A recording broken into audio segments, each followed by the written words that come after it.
తమ్ముడు నమస్తే. నమస్తే అన్న. త్వరలో ఐపీఎల్ రాబోతుంది. అవును. నువ్వు ఎవరు ఫ్యాన్? ఏ టీం ఫ్యాన్ నువ్వు? ఆర్సీబీ, విరాట్ కోహ్లీ. ఎవరు మీది? ఇది బెంగళూరు, నీ ప్రాపర్ ఎక్కడ? కర్ణాటక. ఓహో, నీ ప్రాపర్ కర్ణాటకనేనా? ఓకే, అందుకేనా ఆర్సీబీ ఫ్యానా?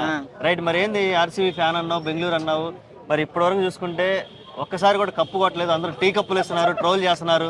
ఏం పరిస్థితి ఏంది అన్న? మాకు కప్పు లేకపోయినా మనుషులు ఉంటే చాలు, మాకు విరాట్ కోహ్లీ ఉంటే చాలు, మాకు కప్పులేం అవసరం లేదు. దానికి ఆర్సీబీకి చాలా ఇది ఎక్కువ అంటే ఫ్యాన్ బేస్ ఉంది. ఇంకా రికార్డులు బద్దలు కొట్టేటట్టు ఉన్నాయి. రికార్డ్ని ఎవరు కూడా టచ్ చేయలేరు. మొన్న ఎస్ఆర్హెచ్ కొంచెం బ్రేక్ చేసింది, పర్లేదు. నెక్స్ట్ ఇప్పుడు 2025 ఐపీఎల్ సీజన్లో కూడా మంచిగా ఆడతాము.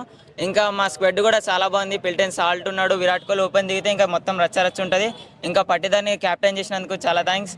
అంటే ఏంటి అక్కడ పట్టేదాన్ని క్యాప్టెన్ చేయడానికి అంటే స్ట్రాటజీ ఏంటి? పెద్ద పెద్ద వాళ్ళు ఉండగా ఒక అనామకుని తీసుకొచ్చి తెర మీద పెట్టడం ఏంటి? అంటే ఎక్స్పెక్టేషన్ తగ్గించడానికా, లేకపోతే వేరే వాళ్ళ ప్రెజర్ తీసేయడానికా? అంటే విరాట్ కోహ్లీ కొంచెం స్ట్రగుల్ అయితే ఉండు, కొంచెం 36 ఓల్డ్ అయిపోయింది కదా, ఇంకెందుకు క్యాప్టెన్సీ అని రజత్ పాటీదార్కి ఇచ్చారు. పర్లేదు, రజత్ పాటీదార్ కూడా కొంచెం ప్రతి వస్తాడు, మ్యాచ్ ఇది హాఫ్ సెంచరీ వేస్తాడు, వెళ్తాడు అంతే. అందుకే క్యాప్టెన్సీ ఇచ్చినందుకు మంచిది. క్యాప్టెన్సీ పాటీదార్కు ఉన్న ఫీల్డింగ్ మాత్రం విరాట్ కోహ్లీ చేతిలోనే ఉంటుంది. అందుకే మేము విరాట్ కోహ్లీని చాలా ప్రేమిస్తాము.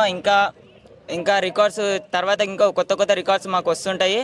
ఇంకా అంటే ఏబీ డెవిలియర్స్ కూడా ఆడతా అన్నాడు, ఇంకేం చేస్తాడో మాకు కూడా తెలియదు. ఓకే, సిరాజ్ని తీసేయడం ఎలా అనిపించింది? మరి పాపం చాలా రోజు ఆయన సేవలు అందించాడు. చాలా నేను ఒక టీమ్ లా కాకుండా ఒక ఫ్యామిలీ మెంబర్ లా ఉండిపోయాను అంటూ చాలా ఒక ఇన్స్టాల్ స్టోరీ కూడా పెట్టడం జరిగింది. ఎలా అనిపించింది సిరాజ్ లేకపోవడం ఈసారి? సిరాజ్ లేకపోతే మాకు కూడా కొంచెం బాధగానే ఉంది, చాలా ఏడుపు ఉంది. కానీ కొంచెం సిరాజ్ని ఒక్కసారి ఉంచుకుంటే చాలా బాగుండు అనిపించింది. సిరాజ్ని ఎందుకు వెళ్ళి తీసుకోవడం మాకు కూడా అర్థం కావడం లేదు. విరాట్ కోహ్లీ ఇది ఆర్సీబీ కప్పు కావడం కోసం విరాట్ కోహ్లీ ఎంత కష్టపడ్డాడో సిరాజ్ కూడా అంతే కష్టపడ్డాడు. సిరాజ్ నుంచుకుంటే మంచిదని అనుకున్నాం. ఓకే, ఈసారి అన్న కప్పు కొట్టే అవకాశం ఉందంట ఇప్పుడున్న టీం తోటి? ఈసారి డెఫినెట్లీ అన్న, కొంచెం కష్టపడితే మాత్రం కప్పు వస్తుంది. అందుకే మేము ఈసారి కూడా ప్రతిసారి ఏసారి కప్పు కొట్టినా కప్పు కొట్టకపోయినా ఈసారి కప్పు నమ్మది. ఓకే, లాస్ట్ టైం యాక్చువల్గా చూసుకుంటే అసలు లేదు, ఛాన్స్ లేదన్న దగ్గర నుంచి కూడా ఒక్కసారిగా అన్ని ఒక 5 మ్యాచ్లు గెలుచుకుంటూ వచ్చి చివరికి సెమీస్ దాకా చేరుకోవడం, ఎంత గేమ్ స్పిరిట్ని స్ప్రెడ్ చేశారు. ఖచ్చితంగా వీళ్ళు మళ్ళీ ఫైనల్కి వెళ్తారన్న మూమెంట్ను కూడా చేజాతిలో మారిపోయింది. అప్పుడు చూసినప్పుడు నీకు ఎలా అనిపించింది అసలు? అస్సలకి ఆ రోజు నైట్ 12 దాకా లేచిన ఆర్సీబీ వర్సెస్ సిఎస్కే అసలు ప్లే ఆఫ్స్కి వెళ్ళదో కూడా అనుకున్నాము. ఆ రోజు ఎస్డేయాలు వచ్చి మొత్తం రచ్చ చూపించిండు. అందుకే మ్యాచ్ ఇప్పటికంటే ఇష్టం.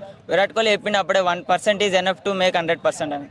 Okay, as a Virat Kohli ఫ్యాన్గా, యాజ్ ఏ ఆర్సీబీ ఫ్యాన్గా, కప్పు రాని ఫ్యాన్గా ఏం చెప్పాలనుకుంటున్నావు? కప్పు వచ్చి ఆశించే వాళ్ళకి ఏం చెప్పాలనుకుంటున్నావు?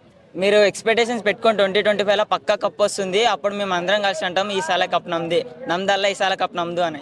జై ఆర్సీబీ అని చెప్పాలి. జై ఆర్సీబీ.